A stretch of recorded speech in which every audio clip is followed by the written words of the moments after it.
महान वीरों, प्रणिपात स्वीकार करो। फहरा आए अपने धर्म की ध्वजा धर्मराज, दिखा दिया अपने गदा का बल विकोदर, अपने बाणों की पैनेपन की सीमा देख आए अर्जुन।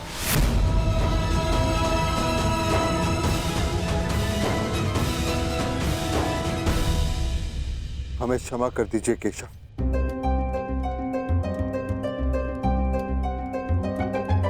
हमने जो कुछ किया धर्म से विवश होकर किया। कदाचित दुर्योधन का भी यही कहना होगा कि उसने जो कुछ भी किया धर्म के तले किया। परंतु धर्म क्या है, उसकी सीमा क्या है, क्या यह सब जानने का प्रयास आप सब में से किसी ने किया?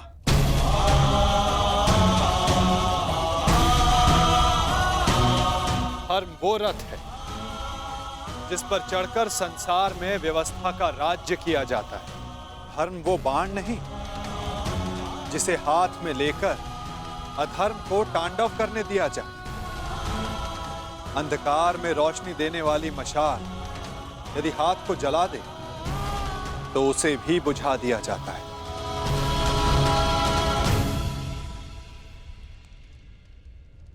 धर्म जब सीमा पार करके अधर्म का कारण बन जाए तो क्या उसे छोड़ देना उचित नहीं धर्मराज?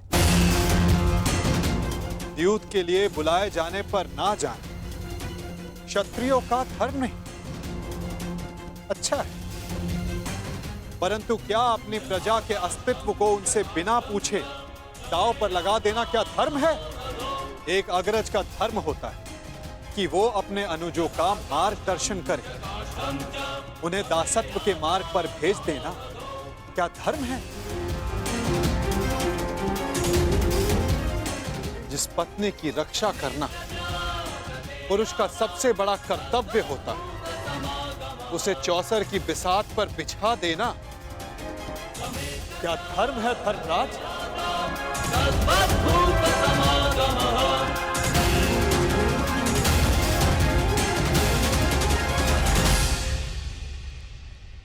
हम क्षमा चाहते हैं वासुदेव।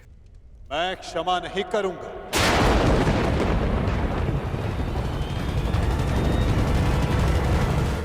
मैं क्षमा नहीं करूंगा क्योंकि क्षमा करने का अधिकार मेरा नहीं, पांचाली का है। पूछो उससे, क्या उसका टूटा हुआ विश्वास तुम सबको क्षमा करेगा?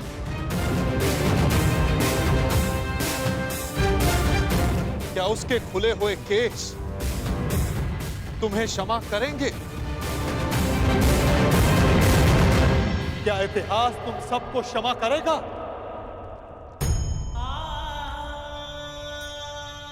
क्षमा तो हम स्वयं को भी नहीं कर सकते केशव। बस एक अवसर चाहिए।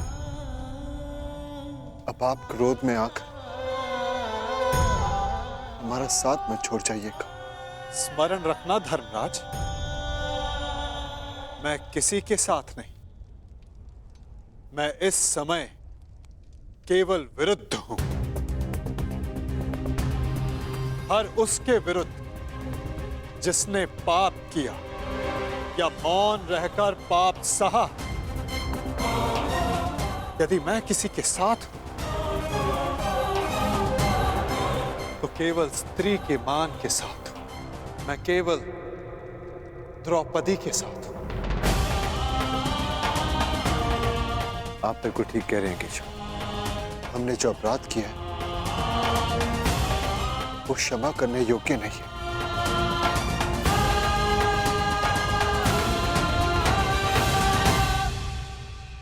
हमें क्षमा मत करना पांचाली।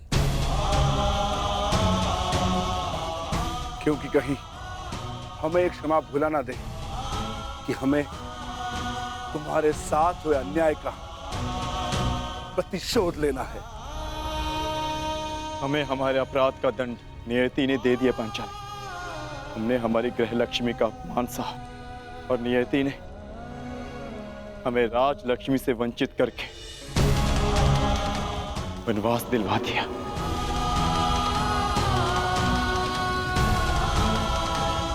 बारह वर्ष का वनवास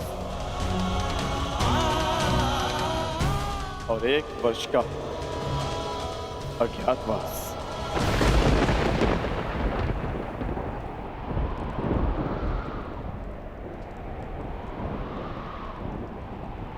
कोई अंतर नहीं पड़ता मुझे, कोई अंतर नहीं। अपना सम्मान भंग हो जाने के पश्चात मेरे लिए ये राज्य, ये महल, ये सुविधाएं कोई मोल नहीं रखती। अच्छा ही है, कम से कम ये वनवास और अज्ञातवास आप सभी को अपना लक्ष्य स्मरण करवाता रहेगा।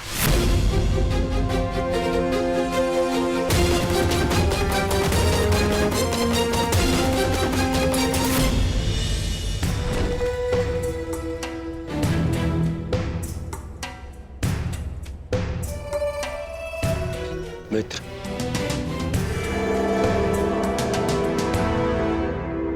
तुम यहाँ अकेले क्या कर रहे हो मित्र? इस सुरक्षा चौकी की जांच कर रहा हूं युवराज। वर्षों से हस्तिनापुर पर आक्रमण करने का किसी ने साहस नहीं किया, परंतु अब आभास हो रहा है कि आक्रमण शीघ्र ही होने वाला है। तुम व्यर्थ ही चिंता कर रहे हो मित्र। 13 वर्ष बहुत लंबा समय होता है, और उन पांडवों का तो वनवास कभी समाप्त नहीं होगा। परंतु फिर भी तुम्हें यह करना ही था तो किसी सेवक को बुला लेते, उससे करवा लेते। एक सेवक ही यह कार्य कर रहा है युवराज।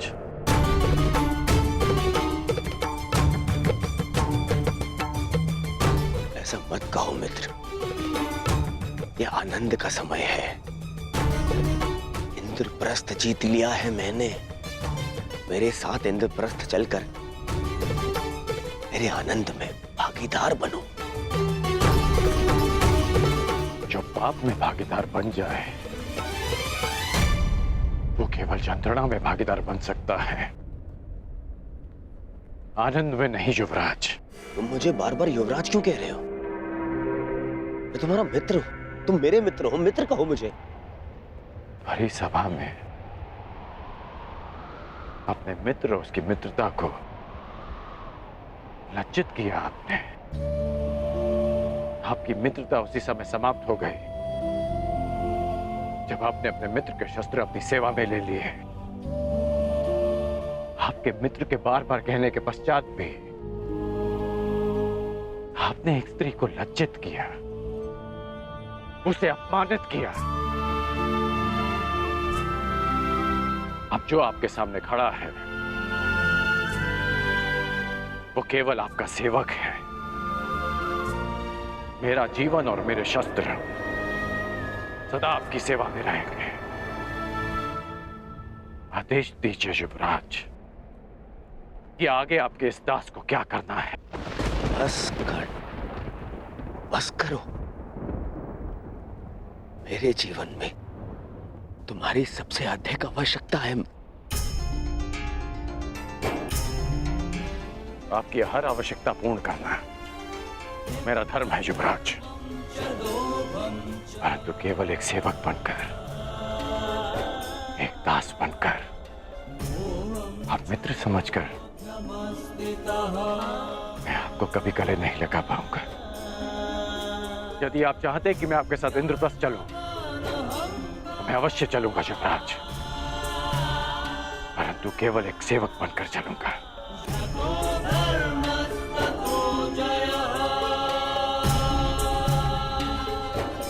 अपने दास को आज्ञा दीजिए युवराज। बड़ी बात।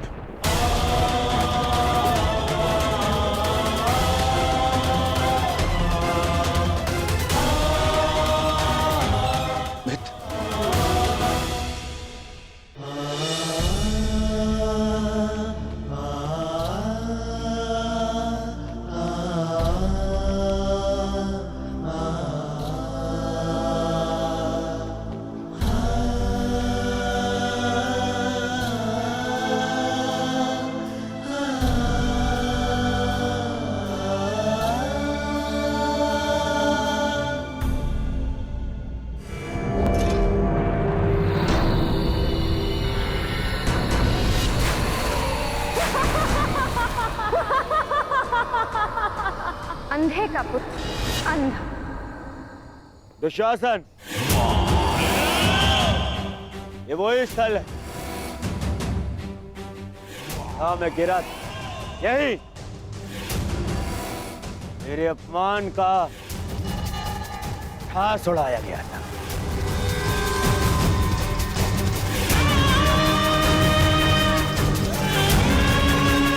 इस स्थान को तोड़वाकर इसे समतल बना दो। इस माया महल के हर एक क्रम को भंग कर दो और यहाँ बोध चिन्ह स्थापित करो जो संसार को यह बताता रहे किस प्रकार दुर्योधन ने अपने अपमान का प्रतिशोध लिया था।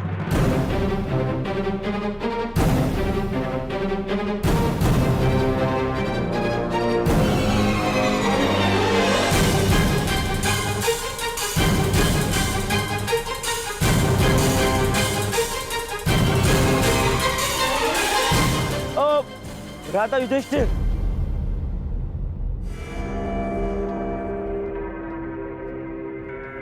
अरे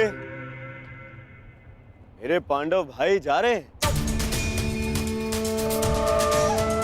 परंतु जब भाई दूर जा रहा हो तो दूसरा भाई उसे भेंट दे। ये रीति है ना मामा जी?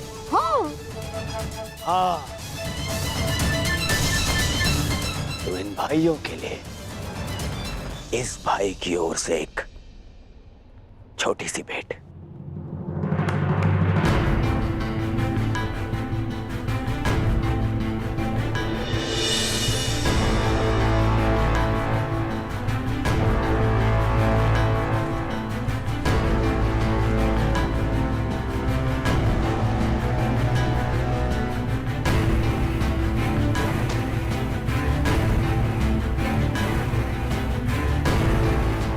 भेंट अनावृत करने की अनुमति चाहूंगा।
दुशासन,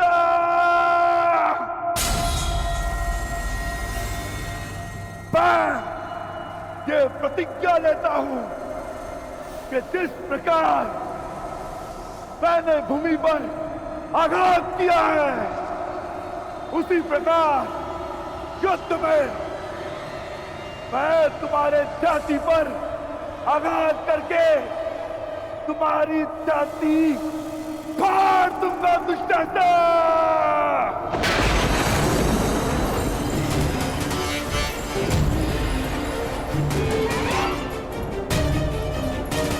तुम्हारे छाती के लहू से याज्ञसेनी के केश धोऊंगा।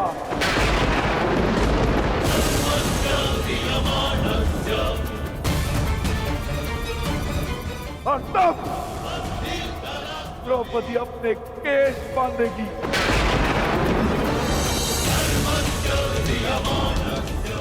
तुम्हारे छाती का लहू पीकर मैं अपनी प्रतिज्ञा पूरी करूंगा।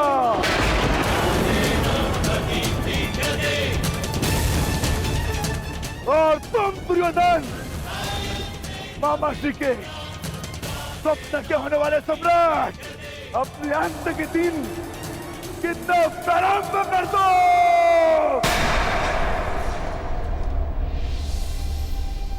दुर्योधन, मुझे तो भय लग रहा है भीम का।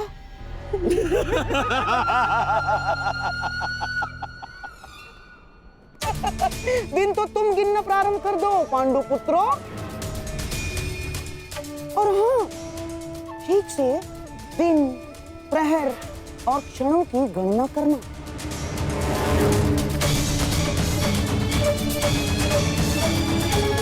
कहीं चूक गए तो? फिर से वनवास। जाओ जाओ जाओ जाओ। अवश्य गिनेंगे मामा श्री।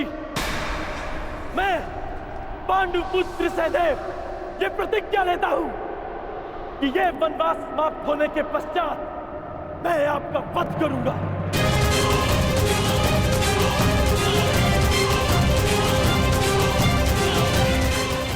मेरा वध?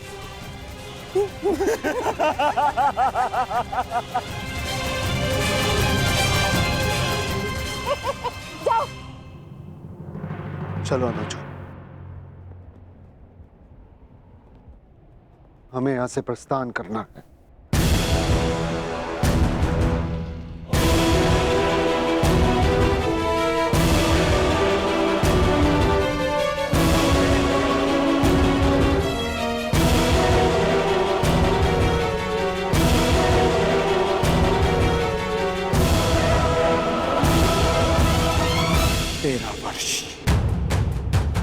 स्मरण रखना। और तुम भी स्मरण रखना कि 13 वर्षों के पश्चात उस महासंग्राम में तुम्हारा सामना मुझसे होगा।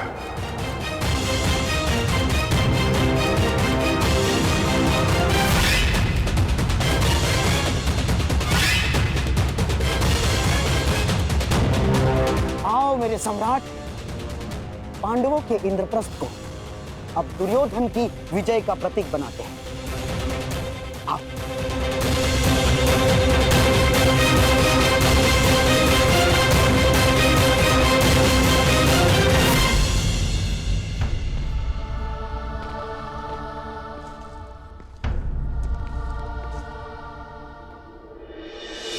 नारायणं नमस्कृत्य नरं चैव नरोत्तमम्